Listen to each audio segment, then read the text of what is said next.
Խնդրեմ, պարոն Մինասյան։ Շնորհակալություն, պարոն Հայրապետյան, նախ համակարգված ներկայացնելու համար։ Իրականում մեր առաջարկը, որ ներկայացվել էր, ոչ թե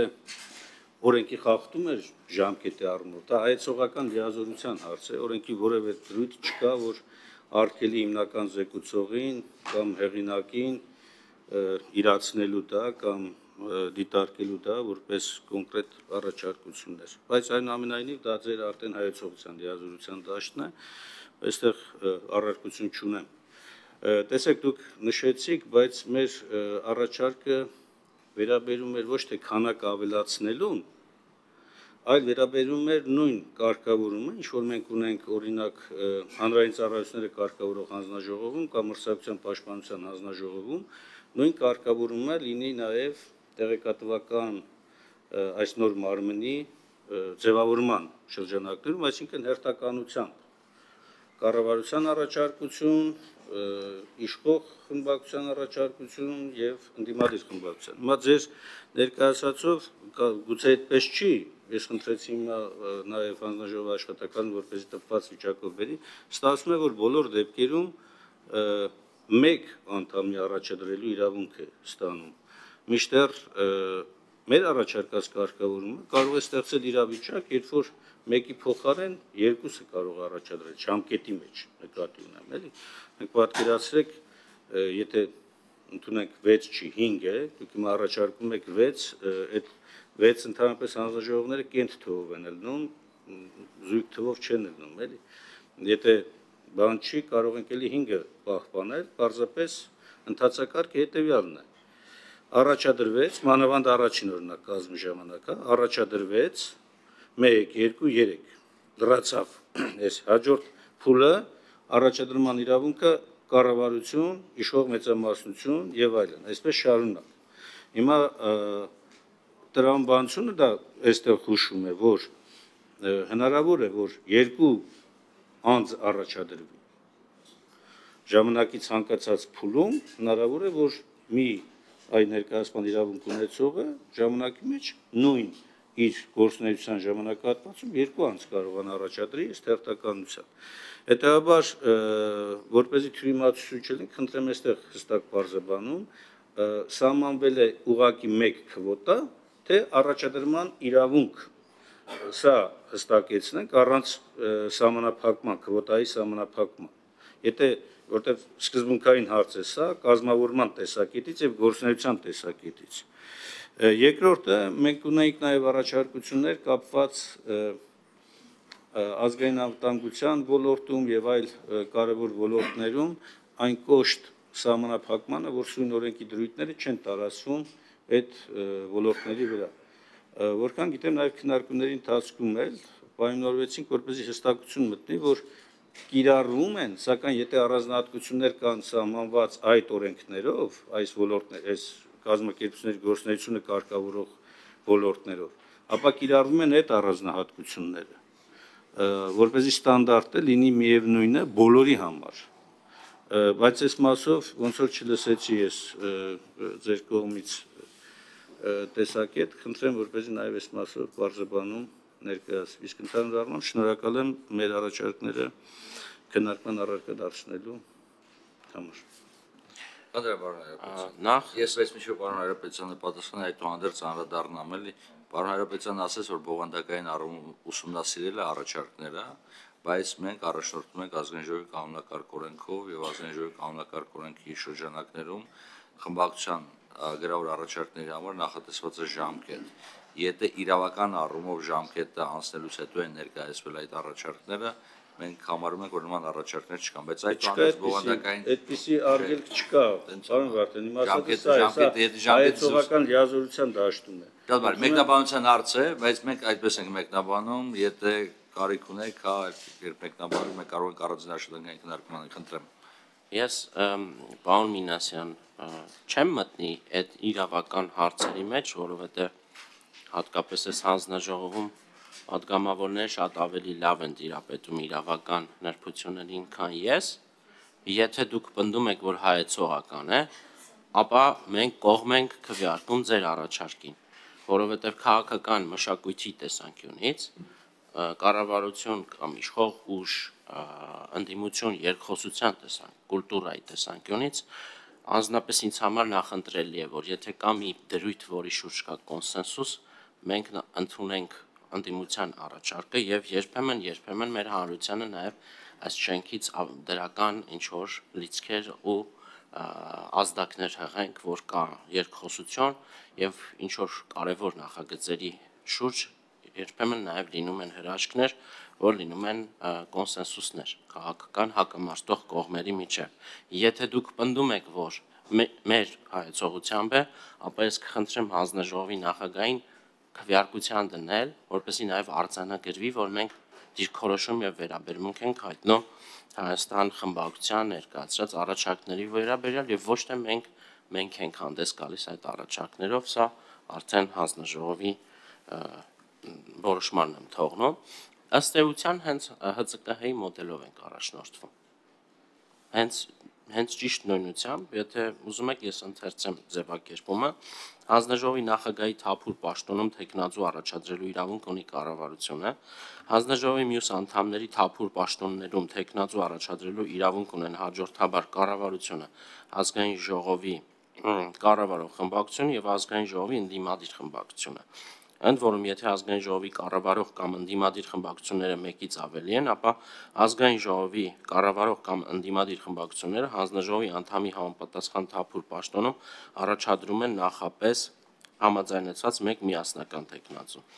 Կառավարությունը հանձնաժողովի անդամների թեկնածուներ առաջադրելիս պետք է առաջնորդվի առավելագույնս տարբեր մասնագիտական կարողություններով եւ այսպես շարունակ։ Այսինքն այս մասով ձեր մտահոգությունները փարատված են եւ ճիշտ նույնությամբ այդ մոդելն ենք մենք նախատեսում հենց այս մարմնի համար։ Ինչ վերաբերում է առաջին հոդվածին վերաբերող առաջարկների մասով, ասեմ, որ Պաշտպանության ազգային անվտանգության արտաքին հարաբերությունների արտաքին հետախուզական գործունեության իրականացման ոլորտներում օրենքի պահանջները չեն տարածվում այն հիմնավորմամբ, որի սկզբանե օրենքը մշակելիս մենք կարգավորման մի այնպիսի մոդել ենք ընտրել, որ հնարավորություն է տալիս մասնավոր հատվածին բացահայտ եւ անվտանգ եղանակով կիսվել կիբերմիջադեպերով վստահելի միջավայրում եւ առանց պատժիչ հետևանքների նկատմամբ վախի։ Մենք խոսքով եթե նշենք, կարող ենք ասել, որ այս մոդելը քաղաքացիակենտրոն մոդել է եւ այն երկար քննարկումների արդյունքում է ձևակերպվել։ Միևնույն ժամանակ ամենևին չի էլ բացառում այլ օրենքներով այդ մասում կարգավորումների նախատեսումը, օրինակ հարակից օրենքների փաթեթով ներկայացվել ազգային անվտանգության մարմինների մասին օրենքում փոփոխություններ եւ լրացումներ կատարելու մասին օրենքի նախագիծը,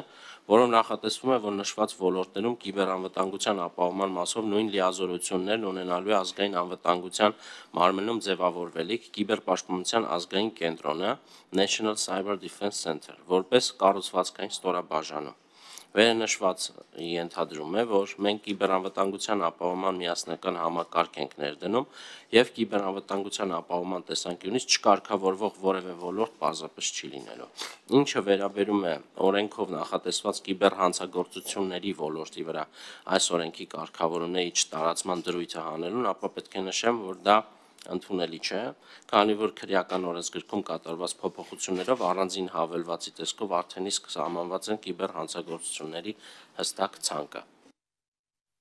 Արձագանք ունեք, պարոն Ասյան։ Շնորհակալ եմ, պարոն Հարապետյան։ Տեսեք, 6 անդամ եք նշել, բարձ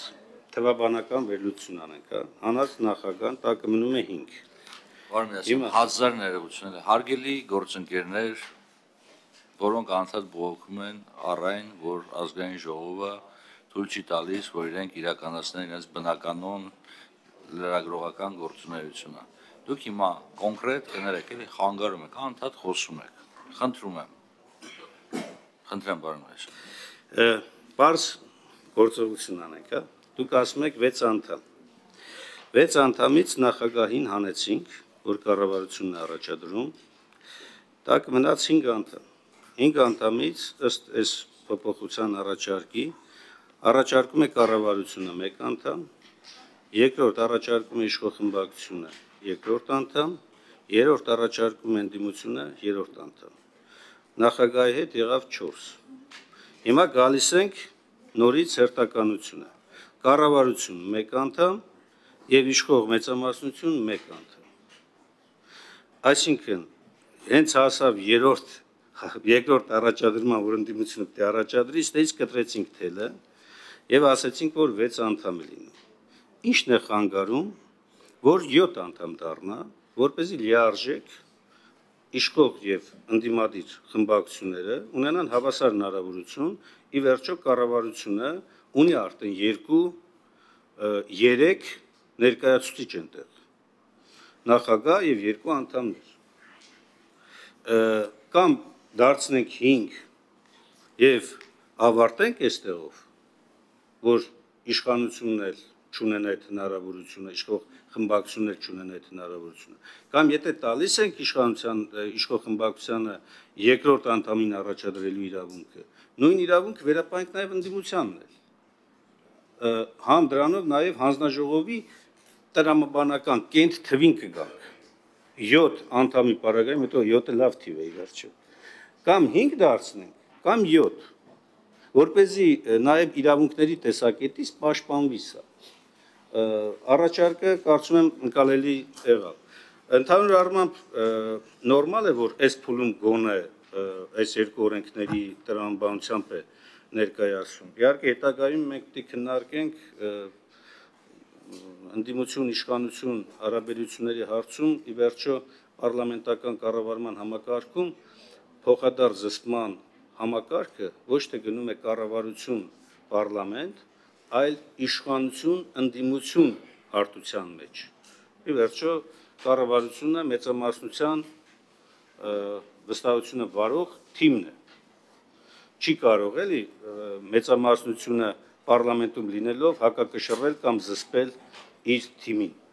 Այստեղ զսպման համակարգը պետք է գործի պարլամենտում, ընդդիմություն, իշխանություն կամ իշխանության խմբակցություն փոխադարձ զսպումների համակարգով։ Հետաբար սա տրամաբանական կարող է լինել, եթե միջև քվեարկությունը այս մասով ձեր առաջարկը լինի։ Իսկ ընդհանուր առմամբ նորից ուզում եմ ասել, որ շատ կարևոր է երկխոսությունը եւ այո, ես էլ եմ այն բանի կողմնակիցը, որ կարևոր օրենքների մասով, եթե կա այդպիսի հնարավորություն, որ քննարկումների իման վրա գալ կոնսենսուսի, դա շատ լավ բան է։ Հիմա այս դեպքերից մեկը սա կարող է լինել այդ դեպքերից մեկը, կոնկրետ այս առաջարկի մասով։ Ինչ վերաբերում է երկրորդի մասով ձեր ներկայացած հիմնավորմանը, անշուշտ իմ համար ընդունելի չէ, հասկանում եմ, բայց ընդունելի չի, որովհետև օրինակ ստանդարտները անկախ ամեն ինչից պետք է կիրառելի լինեն պետական նաև բոլոր մարմինների համար։ Եվ չէ, հիմա այդ կոնկրետ այդ դրույթը ինքը խնդրահարույց է դարձնում ստանդարտների կիրառման տեսակետից։ Եթե խնդրահարույց չի դարձնում, խնդրեմ պարզաբանում այս մասով ավելի հստակ, որովհետև տպավորությունը, որ այս կիբեռանվտանգության մասին օրենքի հոդվածները, կարգավորումները, բոլորը խոսք չի գնում մենակ պետական մարմնի կարգավորման տեսակետից, վերահսկողության տեսակետից, այլ ստանդարտների, այլ գաղտնիության օրինակ պահպանման այլ կանոնների, որոնք ստանդարտների ներքո կարող են շատ ավելի լայն լինել, քան զուտ միայն առանձին օրենքներով կարգավորումներ։ Սա է առաջարկի իմաստն ու տրամաբանությունը, որն եղել է։ Խնդրեմ, պարոն Հայրապետյան։ Պարոն Մինասյան, վերջից գալով ասեմ, որ այդուհանդերձ անում եմ այդպիսի պնդում, որ ստանդարտները կիրառվելու են բոլոր մարմինների վրա եւ այն կենտրոնը, որի մասին նշեցի, կիբերպաշտպանության ազգային կենտրոնը հենց այդպես էլ առաջնորդվելու է, այսինքն այդ լիազորությունները ամբողջությամբ ունենալու է եւ գործելու է այդ ստանդարտներով, իսկ նոր ձևավորվելիք մարմնի անդամների տեխնացուների ընտրության կարգի հետ կապված ասեմ, որ ես էլ եմ կողմ, որ 7-ը լավ թիվ է, բայց ավելի մեծ թվեր էլ կան, որ էլի ինձ դուր են գալիս, բայց դա չի նշանակում, որ մենք կարող ենք այսինքն դիտարկել անընդհատ ավելի մեծացնելու հնարավորությունը Եվ ես ասեմ, որ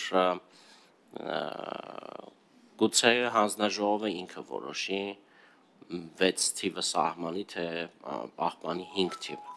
Մեր մոտեցումը հավատացնում եմ ձեզ չի եղել, որ երկրորդ փուլով ընդդիմության ինչ-որ բան սահմանափակել։ Կառավարության դուք շատ խորացաք իրականում։ Կառավարության ներսում այդ վարժությունը չի արվել։ Կառավարության ներսում դիտարկվել է ձեր առաջարկը եւ հնչել է առաջարկ, որ մեկ տեղով ավելացնենք, որպեսզի ապահովենք անհրաժեշտ ներառականություն այս process-ին, հաշվի առնելով նաև մեր երկրի պարլամենտական կառավարման ձևը եւ տրամաբանությունը, եւ ինչու ոչ նաև ես խոսեցի այդ քաղաքական մշակույթի մասին, արձանագրելով նաև ձեր լիագումար նիստերի ընթացքում հնչեցրած այն միտքը, որ դուք մշտապես դրական եք արտահայտվում, հատկապես երբ ազգային անվտանգության հետ կապված նախագծերը բերում գործադիրը եւ այստեղ եւս դրական եք տրամադրված, պարզապես կարեւոր է, որ ընդդիմությունը եւս իր ընդդիմության մասնակցայնությունը եւ ներառականությունը ապահովված լինի։ Հավատացնում եմ ձեզ, այդտեղ որևէ եւ ես վստահ եմ դուք ինձ հավատում եք, որևէ դավադրություն չկա, որ հանկարծ որևէ երկրորդ փուլով հնարավորություն չտա առաջադրելու։ Հասկանալի է, միևնույն է, ազգային ժողովը ընտրում է եւ այդտեղ այլ ենթատեքստեր խնդրում եմ չփնտրել, հավասար ձայների պարագայում պարզապես հանձնաժողովի նախագահի ձայնը վճռորոշ է լինելու։ Սա է ամբողջ տրամաբանությունը։